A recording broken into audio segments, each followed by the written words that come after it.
Isabella Swan, more commonly known as Bella Swan, decides to move from sunny Phoenix, Arizona to rainy Forks, Washington to live with her father, Charlie Swan, whom she has only seen during summer vacations due to her parents' divorce. Bella does this to allow her mother to travel with her new husband, Phil Dwyer, a minor league baseball player. Never having had many friends before, at Bella's new school she is quickly accepted, and finds she has several boys competing for her attention. Over time, Bella begins to find Forks boring and monotonous. The exception is Edward Cullen, the mysterious boy she sits next to in her biology class.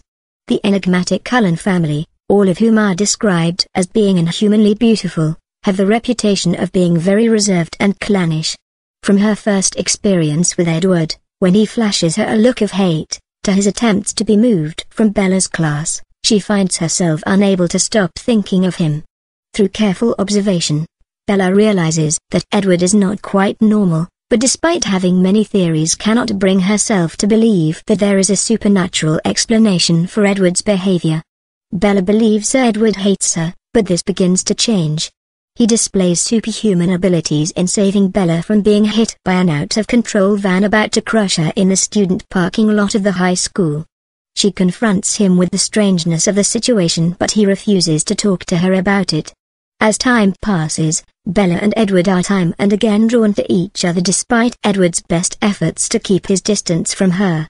Bella eventually learns, from her friend Jacob Black of the Twilight, pronounced Quileute, tribe, and her own observations, that Edward and his family are reformed vampires who substitute animal blood for human blood in their diet. Because of their diet, the Cullens have tawny or honey-colored, described by Bella as being topaz, eyes that will slowly change to black, onyx, as they become hungrier or thirstier. Those vampires who drink from humans have red irises. The way to tell the length of time between blood feedings is the amount of color around their pupil. The darker a vampire's eyes are, the longer it has been since they have hunted.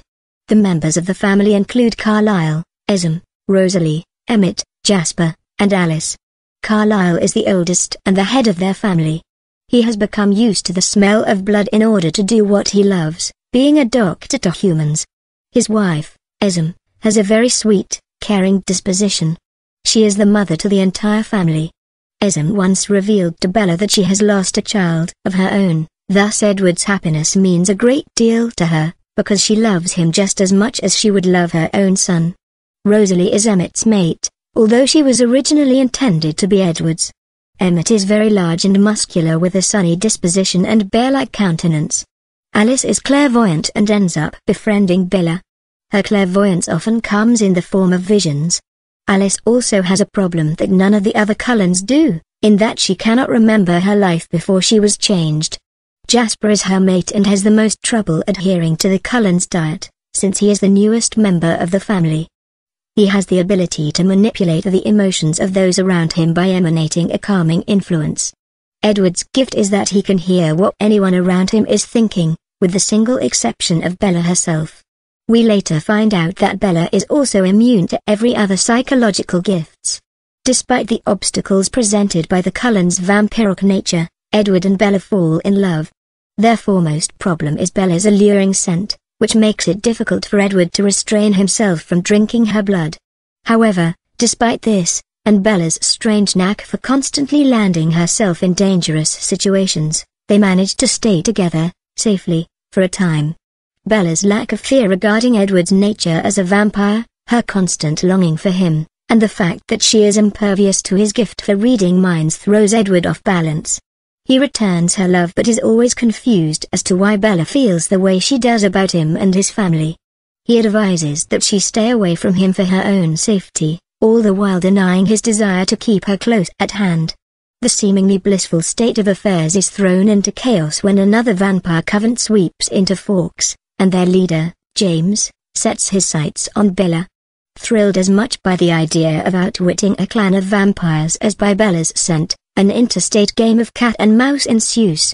Bella, under the assumption that James has kidnapped her mother, is lured to her former ballet studio.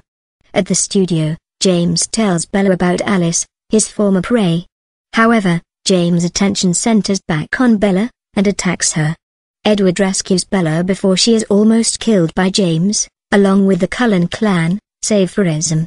In the chaos, Bella is nicked by James, which complicates matters further, due to the venom in the saliva when a vampire intends to bite.